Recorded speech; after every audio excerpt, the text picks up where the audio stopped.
주진우의 이슈 해설. 구독, 좋아요, 알림 설정 부탁드립니다. 안녕하세요. 국민의힘 주진우 의원입니다. 오늘 오전에 속보가 하나 떴는데요. 참 국민들 기채오는 것도 가지가지 합니다. 이재명 대표가 공직선거법 2심 재판부에 두 번째 위헌법률심판 제청을 신청했다는 보도가 있었습니다. 위헌법률 심판 제청, 국민 여러분들께서 되게 생소하실 텐데, 제가 예전에 한번 설명드린 바와 같이 굉장히 일반 국민들이 쓰지 않는, 수단입니다. 쓰기도 어렵죠. 재판부 눈치도 보이고, 어차피 이 공직선거법 위반은 수많은, 국회의원을 포함해가지고 선거에 출마하는 사람들은 다 이 법의 적용을 받아왔는데, 갑자기 느닷없이 몇십 년간 적용해오던 법이 헌법에 위배됐다. 이게 지금 사실 거대 야당의 대표로서 차마 신청하기 민망한 거예요. 그리고 위헌법률심판 제청 신청을 하면 재판부가 어떤 특정 처벌 규정에 대해서 이것을 받아들이게 되면 재판이 정지되는 효과가 있습니다. 하지만 걱정 마십시오. 이것은 절대 재판부가 받아들일 수 없는 것이고, 이렇게 선고기일에 임박해서 자꾸 액션을 하잖아요. 이게 사실 패배자 프레임인데요. 불안한 거예요. 속된 말로 똥줄 탄 겁니다. 저는 그렇게 보여지고요. 위헌법률 심판 제청 신청을 하려고 했고, 이게 유효한 수단이고, 만약에 합리적인 수단이면 진작에 했겠죠. 그리고 그동안 재판하는 과정에서 이것에 대한 변론도 했을 텐데, 선고기일 앞두고 슬그머니 들이밀었잖아요. 그것도 어떤 서류를 내면은 나의 사건 검색에 들어가서 보면 그 서류 낸 것을 확인할 수가 있거든요. 그래서 기자들이 이제 그런 것들을 다 모니터링을 하는데, 바로 위헌법률 심판 제청 신청서가 접수가 되니까 바로 속보가 뜬 것입니다.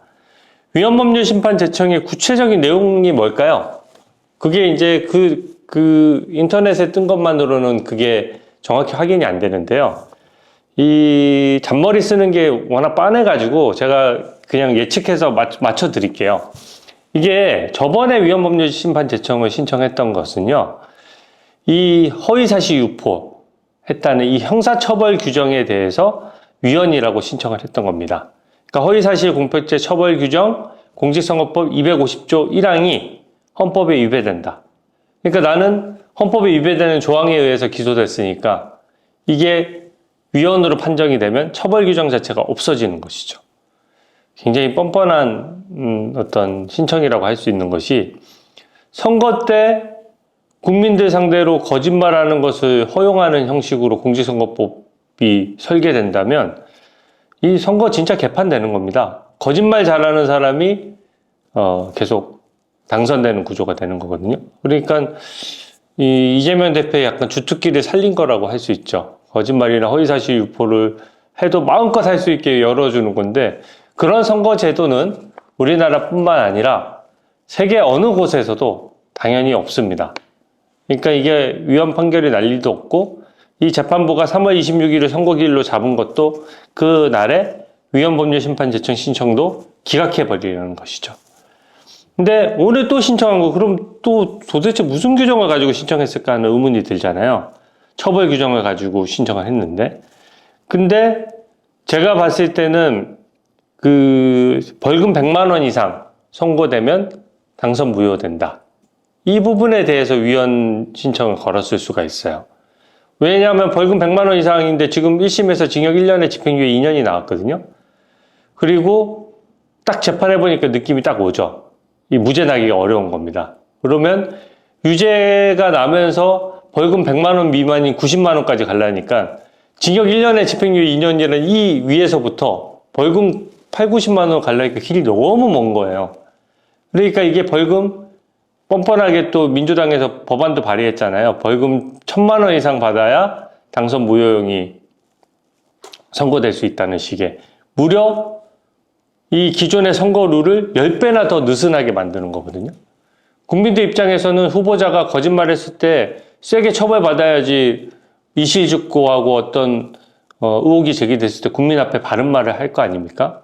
그리고 국민 앞에 진실을 밝히고 그 사실을 토대로 해서 국민들이 선거권을 행사하는 거거든요. 투표권을 행사하는 것이기 때문에 국민들 권익을 침해하는 법안이에요. 벌금 100만 원에서 1000만 원으로 당선 무효형을 올린다는 것 자체가 이게 국민을 위해서 국회의원이 입법을 해야 되는데 이재명 자기 좋자고 하는 입법인 거죠. 국민들의 권익과 정면으로 충돌되는 겁니다. 그래서 당연히 꼼수 법안이고 셀프 사면 법안이고 그러니까 국민적인 설득력을 얻기 어렵고 아마 통과돼도 통과시키기도 어려울 거예요. 국민들 눈초리가 매섭고 또 법무제랑 거부권은 뭐 정해진 수순이죠.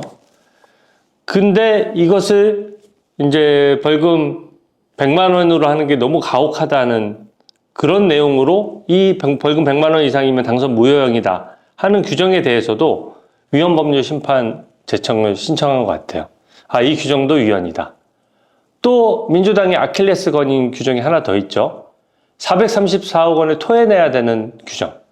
그러니까 당선 무효형이 확정되면 당연합니다. 국민의 혈세로 선거 비용을 투명하고 공정하게 선거 치르라고 보전해주고 선거 비용을 대준 것이지 이렇게 반칙하라고 대준 게 아니거든요. 그래서 당선 무효형이 확정되면 당연히 434억 원도 국고로 반납해야 되는 겁니다. 그래서 이 규정에 대해서도 민주당 발로 해서 이재명 대표도 다 걸려있는 문제니까 이 두 가지 부분 434억 원을 또 민주당이 반납하게 되면 원래 정상적인 정당이면은 이재명 대표에게 구상권을 행사해야죠.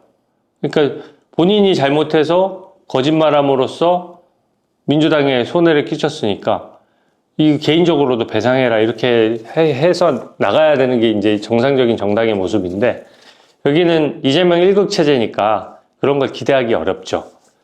그래서 그 434억 원 규정에 대해서도 헌법에 위배되니까 이 규정을 적용하지 말아달라라고 제청 신청을 했을 가능성이 저는 매우 높다라고 생각합니다. 근데 사실 이게 법적으로도 엄청 수준이 낮은 거예요. 왜냐하면 번지수를 잘못 찾았습니다. 지금 형사재판의 재판부잖아요. 그러니까 공직선거법에 허위사실 공표죄의 처벌 규정은 이 재판부가 위헌법률심판 제청을 할지 말지를 결정하는 게 맞거든요. 근데 이 당선 무효형이 확정됨으로써 벌금 100만 원 이상만 받으면 당선 무효형이 확정된다. 또 그러면 피선거권이 박탈된다.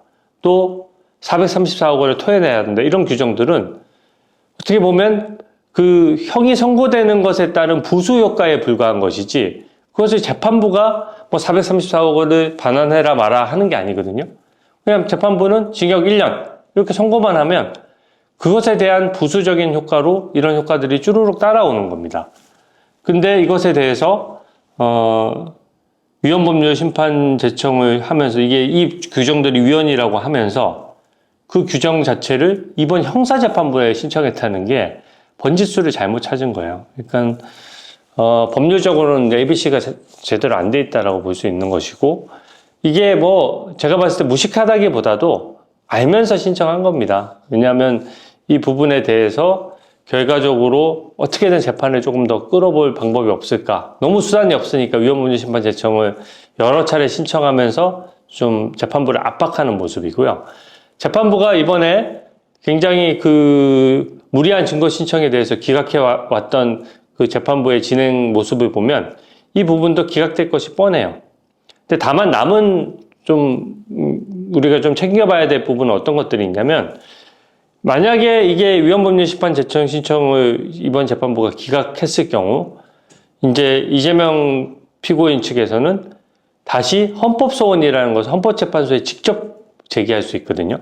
근데 대신에 이 헌법소원은 재판을 정지하는 효력은 없습니다. 그래서 이재명 피고인에 대한 재판은 계속 진행될 수밖에 없는 거고 헌재에다가 이것을 청구함으로써 이 규정을 헌법재판소에 달려가서 나 이 규정 좀 멈춰줘. 나 당선 무효형 확정돼도 나 좀 출마 좀 할 수 있게 해줘. 라고 이제 요청을 하려는 것인데 그래서 제가 마은혁 임명 여부가 굉장히 중요하다 그랬죠. 셀프 사면 그리고 셀프 변론을 위해서 편들어줄 이유가 전혀 없어요. 이건 국민의 권익하고도 충돌하지 않습니다. 지금 헌법재판소가 어떻게 하고 있나요? 국민 관련된 무슨 기본권 침해나 위헌소송 관련해서 뭘 하고 있습니까? 아닙니다. 민주당이 탄핵을 하도 20몇 번을 하다 보니까 탄핵 심판한다고 모든 헌법재판소의 기능이 멈춰져 있어요. 마흔역이 임명되든 안 되든 국민의 권익하고는 지금 아무 상관이 없습니다. 그렇다고 하면 대통령의 탄핵 심판, 한덕수 총리에 대한 탄핵 심판, 그리고 또 이런 꼼수적인 위헌법률 심판에 대한 헌법소원, 이런 것들을 다 대응하기 위해서는 당연히 임명 시기가 못 박혀 있지 않은데 민주당이 편향적으로 혼자 임명한 마흔역 후보를 임명할 하등의 이유가 없죠. 헌법상 의무가 없는데, 헌법상 강제되지 않는데 그것을 임의로 실행함으로써 오히려 반헌법적인 상황이 온다면 그것은 임명권자가 얼마든지 임명을 계속하지 않을 수 있는 문제라고 생각합니다. 그래서 저는 이 이재명 공직선거법 2심 재판부에 재차 위헌법률 심판 제청을 신청한 것이 국민들 입장에서 전혀 걱정하실 필요 없다. 그리고 이것도 꼼수인데 번지수를 잘못 찾아서 형사재판에 있어서는 전혀 변수가 되지 않는다. 그리고 헌법재판소에서 뭔가 장난을 치려고 하는 것인데 그것들은 우리 국민의힘 의원들이 중심이 돼서 아주 치밀하게 감시를 하고 그 부분을 확실하게 견제를 하고 못하게 해서 이 부분은 이재명 대표 혼자를 위해서 법 규정을 바꾼다는 게 말이 안 되잖아요. 그리고 이때까지 그러면 그 규정에 따라서 다 적용받았던 사람들은 다 그러면 다 위헌적인 법률에 의해서 적용받았다는 뜻입니까? 그래서 모든 선거 관련된 사람들에 대해서 엄격한 기준으로 적용되어야 국민들의 권익이 보장되는 것이기 때문에 저는 이 부분만큼은 헌법재판소에서 감히 위헌이라는 선언을 못할 것이라고 생각합니다. 이게 위헌법률 심판같이 해당 규정에 대해서 위헌으로 결정하려고 그러면 탄핵 심판처럼 6표가 필요해요. 그러니까 그만큼 어렵고 이런 규정을 만약에 위헌으로 결정한다? 헌법재판소 문 닫을 겁니다. 그 정도 되면은 문 닫아야 되고 문 닫을 수밖에 없을 거예요. 그러니까 이 부분은 마지막에 헌법재판소를 우리가 잘 지켜봐야 된다는 점을 말씀드리면서 일단 형사재판은 멈추지 않는다. 계속 이재명 피고인이 이렇게 하는 것도 결국에는 본인이 유죄 날 것을 직감했기 때문이다. 이렇게 말씀드리면서 오늘 해설은 이것으로 마치겠습니다. 고맙습니다.